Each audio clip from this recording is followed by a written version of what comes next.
오늘 이사야서 33장 7절로부터 16절 말씀입니다. 이사야서 33장 7절로부터 16절, 7절에서 16절. 우리 한 목소리로 함께 읽도록 하겠습니다.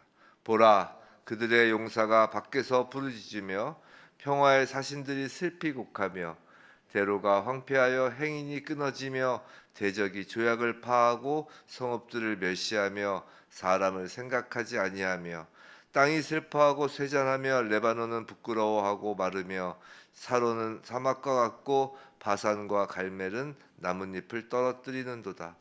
여호와께서 이르시되 내가 이제 일어나며 내가 이제 나를 높이며 내가 이제 지극히 높아지리니 너희가 결을 잉태하고 짚을 해설할 것이며 너희의 호흡은 불이 되어 너희를 삼킬 것이며 민족들은 불에 굽는 횃돌 같겠고 잘라서 불에 사르는 가시나무 같으리로다. 너희 먼 데에 있는 자들아 내가 행한 것을 들으라. 너희 가까이에 있는 자들아 나의 권능을 알라. 시온의 죄인들이 두려워하며 경건하지 아니한 자들이 떨며 이르기를 우리 중에 누가 삼키는 불과 함께 거하겠으며 우리 중에 누가 영영이 타는 것과 함께 거하리요 하도다. 오직 공의롭게 행하는 자, 정직히 말하는 자, 토색한 재물을 가증히 여기는 자, 손을 흔들어 뇌물을 받지 아니하는 자, 귀를 막아 피 흘리려는 꾀를 듣지 아니하는 자, 눈을 감아 악을 보지 아니하는 자, 그는 높은 곳에 거하리니 견고한 바위가 그의 요새가 되며 그의 양식은 공급되고 그의 물은 끊어지지 아니하리라. 아멘. 오늘 하나님 당신을 드러내십니다 라는 제목으로 이사야서 33장 7절로부터 16절 말씀까지 우리가 받을 때 정말 우리의 삶 가운데서 우리의 기도를 통하여 우리의 삶과 또 교회와 우리 각자의 그 권속들, 우리 자녀들 그 인생 가운데 하나님의 그 형상이 드러나길, 하나님 당신이 드러나길, 하나님 나라가 임하길 주님의 이름으로 축원합니다. 이사야서는 이제 계속해서 이제 우시야, 히스기야 시대를 중심으로 이제 선민 이스라엘 백성에 대한 심판 경고와 회복 약속, 그리고 이제 열방에 대한 역사적 심판과 종말론적 구원과 관련해서 지금 예언하고 있는 것이에요. 특히 오늘 본문은 이제 유다를 침탈한 그 대적에 대한 심판과 시온의 의인들의 구원을 예언하고 있는데, 이를 간략히 요약하면 제가 이렇게 이사야서 이전 시편 때도 그랬고 좀 아침 강의 때는 좀 이렇게 단락을 좀 나누어서 이렇게 요약 드린 이유는 좀 그걸 알고 이렇게 읽으면 좀 편하실 것 같아서, 그래서 성경책 갖고 계시면 이렇게 표시를 해두면 좋다라는 것이죠. 먼저 7절부터 9절 이 한 단락은 이 대적들의 침탈로 인해서 유다가 당하는 고통을 현재 시제를 사용하여 좀 예언하고 있는 것이에요. 7절에서 9절은 유다가 당하는 고통이에요.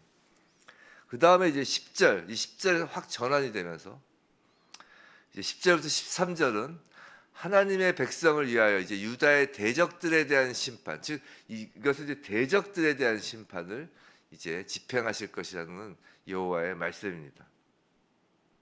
10절이 이제 딱 전환이 되는 구절이죠. 13절까지는 여기서 너희는 그 아수를 이야기하는 것이에요. 끝으로 이제 14절에서 이제 16절은 이제 14절은 이제 시온의 죄인이죠. 시온의 죄인들이 이 불의한 압수에 대한 하나님의 심판을 보고 그 시온에 있는 시온의 그 죄인들이 이제 두려워 떨게 되는 것이에요. 아수르가 막 멸하여지는 것을 보고. 하지만 15절, 16절 의를 행하는 자들은 시온의 의를 행하는 자, 남은 자가 되겠죠. 시온의 의를 행하는 자들은 하나님의 보호와 축복을 받게 될 것이다 라고 해서 14절에서 16절은 다시 시온에 대한 예언을 하고 있는 것이에요. 우리는 살다가 급작스럽게 어려움을 겪을 일이 있습니다. 그렇죠? IMF 때 우리 많이 경험을 했죠. 근데 그때뿐만이 아니라 평상시에도 정말 갑자기 사업이 어려워진다거나 하루아침에 길거리에 나앉아야 할 일을 겪기도 하고, 또 평범한 일상을 살고 내일을 꿈꾸다가 어떤 건강검진을 받았는데 갑자기 암에 걸린 사실을 알고 일상이 무너지고 내일을 꿈꾸는 것이 사치가 돼버리기도 합니다. 언제나 곁에 있을 것 같던 사랑하던 사람이 갑자기 세상을 뜨는 일도 있고요. 뭐 자기 자신에게 이런 일이 벌어지지 않아도 곁에서 이런 일을 겪는 사람들을 보기만 해도 우리는 불안감이 엄습하는 것이죠. 위기는 누구에게나 닥칠 수 있는 것을 알기에 조금이라도 위험이 감지되면 그것을 벗어나기 위해서 온갖 방법을 찾는 것이 인지상정입니다. 오늘 7절 보면 유다에게서 그런 모습이 보이는 것이에요. 지금 용사가 밖에서 부르짖는다고 합니다. 우려했던 그 전쟁이 벌어진 것이에요. 온 세상을 삼킬 듯이 몰려오는 아수르 군대를 눈앞에서 보면서 군인들은 좌절하고 부르짖는 것이에요. 이런 위기를 모면하려고 온갖 방법을 찾던 사람들이 있었어요. 그 평화의 자신들이 있었죠. 즉 애국과 동맹을 맺으려던 사람들은 이제 그 아수르의 군대 앞에 낙심하며 슬퍼 곡하는 것이에요. 모두가 현실이 되어버린 그 위기 앞에서 이제 할 수 있는 것은 그저 우는 것뿐입니다. 8절 남유다의 대로가 황폐하여 행인이 끊어집니다. 9절 땅이 슬퍼하고, 그죠? 땅이 슬퍼하고 레바논은 부끄러워하며 이렇게 나오죠. 8절에서 남유다의 대로가 황폐하여 행인이 끊어질 정도로 남유다는 황폐해집니다. 또 9절 땅이 슬퍼하고 쇠잔하여집니다. 지금 레바논 나오죠. 9절에서 레바논은 울창한 산림으로 유명한 곳이에요. 또 사론이 나오죠. 사론은 대평야지대입니다.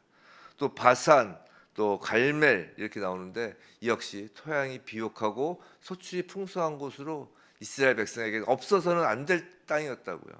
그 유명한 땅들이었어요. 이스라엘에겐 보물 같은 땅들이었죠. 그러나 평상시에 가장 귀한 것으로 여기던 것들도 아수르로 인한 그 전쟁으로 다 부질없는 것이 되고 마는 것이에요. 우리도 극심한 위기를 맞이하면 그 위기 앞에서 이렇게 평소에 귀하다고 여기던 것들이 다 황폐해지고 무너지는 경험을 하곤 한다는 것이에요.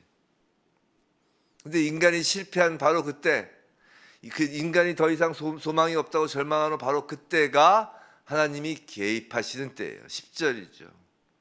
여호와께서 이르시되 내가 이제라고 하죠. 이제 그때 이제 하나님께서 개입하시는 때입니다. 여호와께서 이르시되 내가 이제 일어나며 내가 이제 나를 높이며 내가 이제 지극히 높아지리니라고 합니다. 이제를 몇 번 반복하는 거예요. 바로 그때라는 것이에요. 3번 반복하잖아요. 하나님 정확한 타임에 하나님께서 개입하신다는 것입니다. 여기서 중요한 것은 하나님께서 하나님 당신을 높이시며 하나님 당신이 지극히 높아진다는 것이에요. 성도 여러분, 우리는 여기서 하나님께서 일하시는 근거를 알 필요가 있습니다. 하나님께서 일하시는 근거는 하나님의 속성이에요. 하나님의 신성입니다.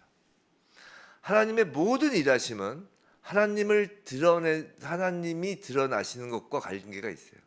하나님의 드러내심과 관계가 있다고요. 하나님의 모든 일하심은 하나님의 사랑을 드러내시고 하나님의 일하시는 하나님의 공의를 드러내시며 하나님의 일하시는 하나님의 거룩하심과 존귀하심을 드러내시는 거라고요. 지금 본문에서 하나님께서는 결연한 의지로 당신의 거룩하신 성품에 입각한 공의를 시행하실 것이며 이로 인해 하나님의 어떠하심이 드러나 그분의 이름과 영광이 높아지되 아주 지극히 높아지게 될 것임을 지금 보여주고 계신 말씀이라고요. 그 우리 인생의 전환점은 바로 이 하나님의 속성 그 드러내기 위한 그 일하심이 시작할 때 인생이 전환되는 것이에요. 그런 의미에서 성도가 악의 세력을 굴복시킬 수 있는 유일한 방법은 기도입니다.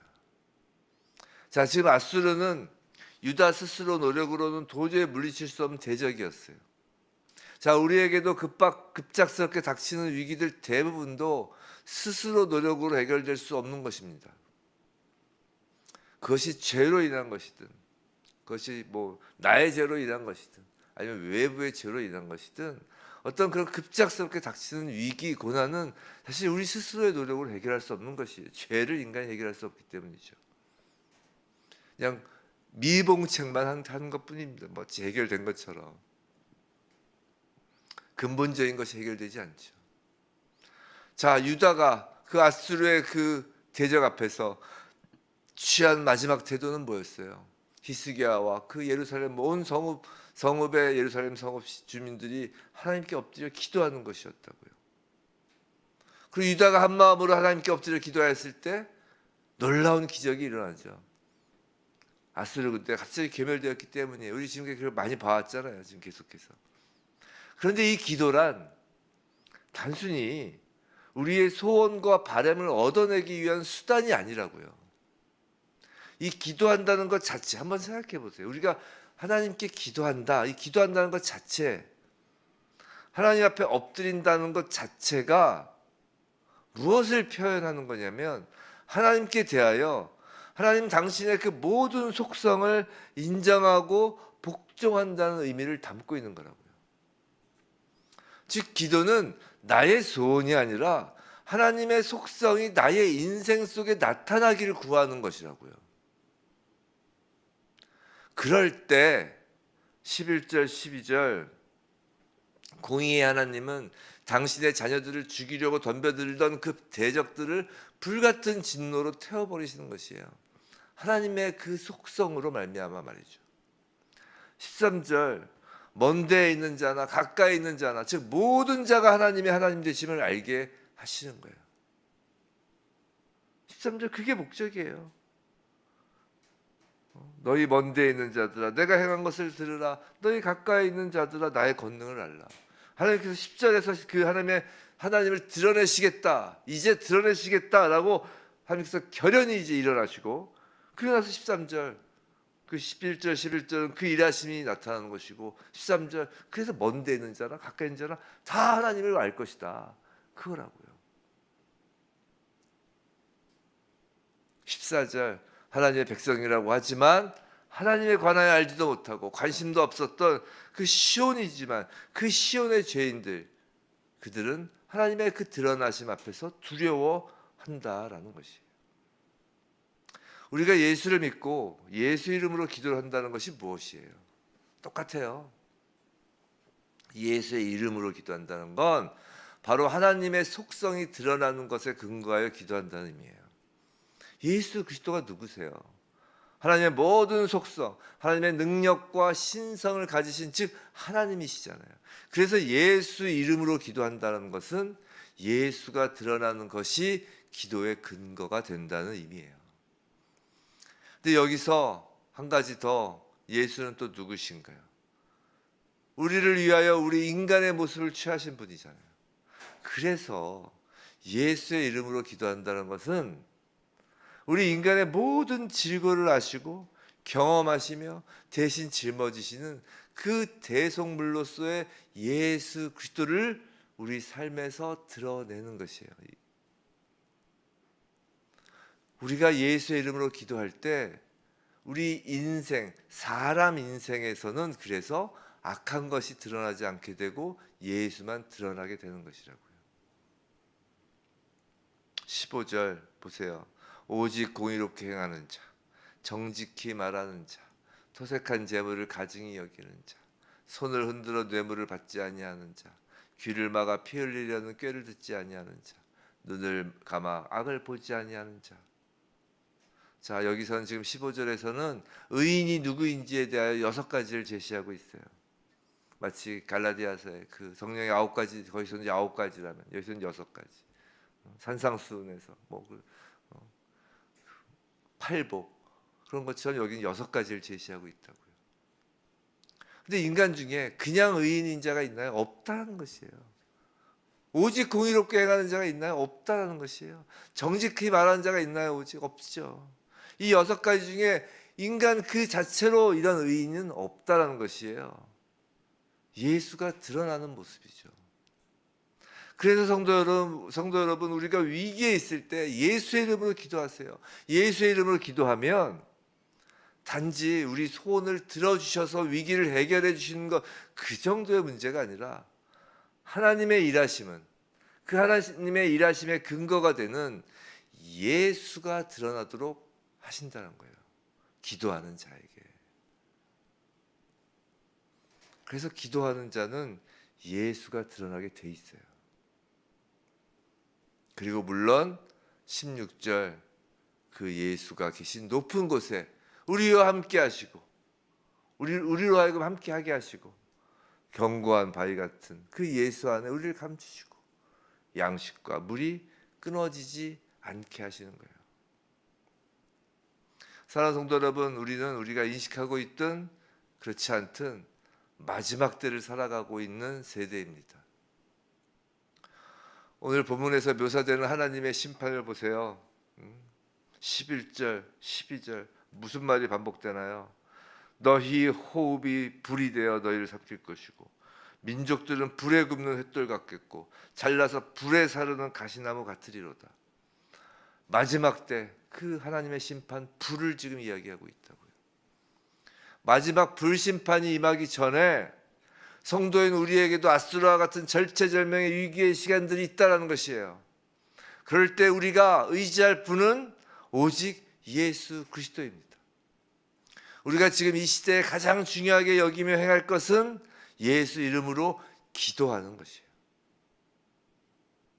그리하여 우리의 기도 가운데 하나님이신 예수 그리스도가 인간인 우리에게서 드러나는 일이 그 무엇보다 가장 우선이라고요.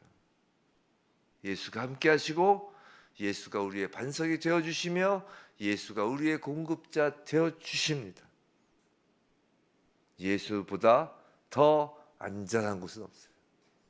오직 하나님의 그 마지막 불심판에서 안전하고 그리고 주님의 모습을 드러내는 자가 가장 안전한 곳에 있는 자인 것입니다. 혹시 지금 너무나 힘들고 괴로운 위기를 맞고 계신 분이 계시다면 예수 그리스도 우리 주님의 이름으로 기도하시기 바랍니다. 우리가 예수의 이름으로 기도하는 가운데 반드시 10절 주님께서 이르시되 내가 이제 일어나며 내가 이제 나를 높이며 내가 이제 지극히 높아지리니 이 말씀을 우리에게 주시면서 우리의 그 위기 상황인 그 어려운 고난 가운데서 하나님 당신을 높이시며 하나님 당신이 지극히 높아지심으로 우리의 문제를 뛰어넘는 하나님이 우리의 인생에 개입하고 드러나시는 그런 저와 여러분이 될 것입니다. 주님의 이름이 드러나면 우리 인생에서 드러나면 그럼 다 된 것입니다. 예수께서 다 이루셨다 하시는 그 이루심이 다 우리 인생에서 이루어지는 것입니다. 부디 예수 그리스도 그 이름, 즉 하나님의 속성에 근거하여 기도할 때 주님의 사랑과 공의와 능력과 거룩과 지존하심이 우리 인생에서 드러나는 그런 우리 각자와 또 교회 되길 주님의 이름으로 축원합니다.